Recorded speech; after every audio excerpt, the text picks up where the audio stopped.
Bună tuturor! În acest video vreau să vă arăt când și cum ud eu orhideele mele.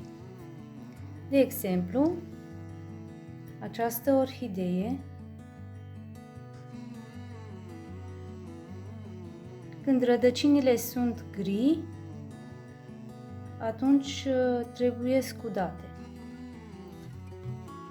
Iar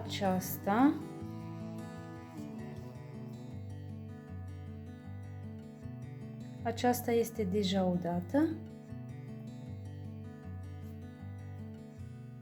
După ce o să îi cadă florile, o să trebuiască să schimb și ghiveciul, pentru că are foarte multe rădăcini.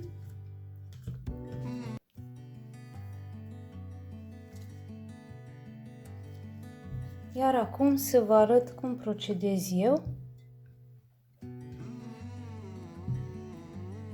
În apă la temperatura camerei, v-am spus și într-un video anterior, eu folosesc apa de la ghiuvetă tot timpul, doar că o potrivesc la temperatura camerei și, după cum v-am spus, folosesc lămâie.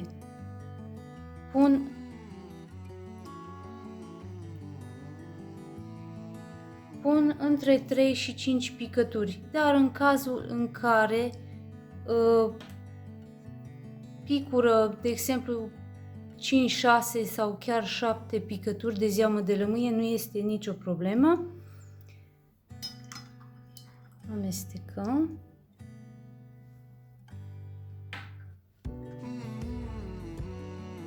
Și adăugăm la orhidee. Eu pun apă de sus, doar să fie cât mai pe margine, să nu ajungă la îmbinătura dintre frunze.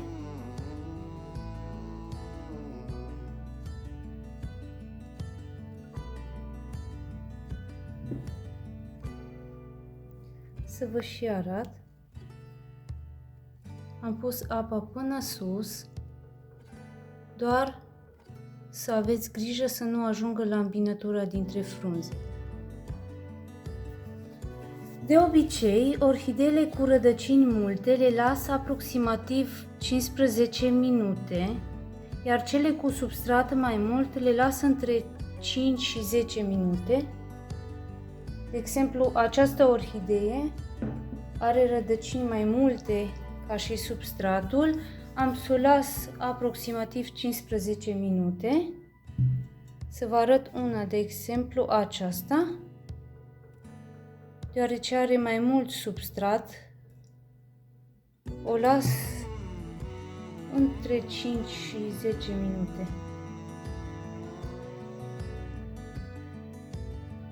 Să vă arăt puțin. Aceasta este plină de flori și foarte mulți boboci. Deoarece eu le țin în ghivece de ceramică sau portghiveci, cum se mai spune, le las la scurs pe o bucată de lavetă sau puteți pe un material, de preferat bumbac, ca să absoarbă mai bine apa. Uitați, așa ceva folosesc eu, o lavetă. Absorbe foarte, foarte bine apa. Încă un sfat, ce am observat eu la orhidele înflorite este că dacă au nevoie de udare și se amână ceva timp udarea, după ce le udați e posibil să pierdeți o parte din flori. Probabil ele, suferind de sete, după ce le udați, trec printr-un șoc și posibil anumite flori, probabil care au înflorit printre primele, să se ofilească. După ce scurg surplusul de apă, eu am obiceiul să șterg ghivecele înăuntru de apa care rămâne pe ele și chiar ghiveciul de plastic pe exterior îl șterg ca să nu fie prea multă umezeală. Sper că v-a fost de ajutor videoul meu și sfaturile pe care vi le-am dat. Dacă aveți întrebări, puteți să-mi scrieți, vă răspund cu mare drag. Numai bine, pe curând!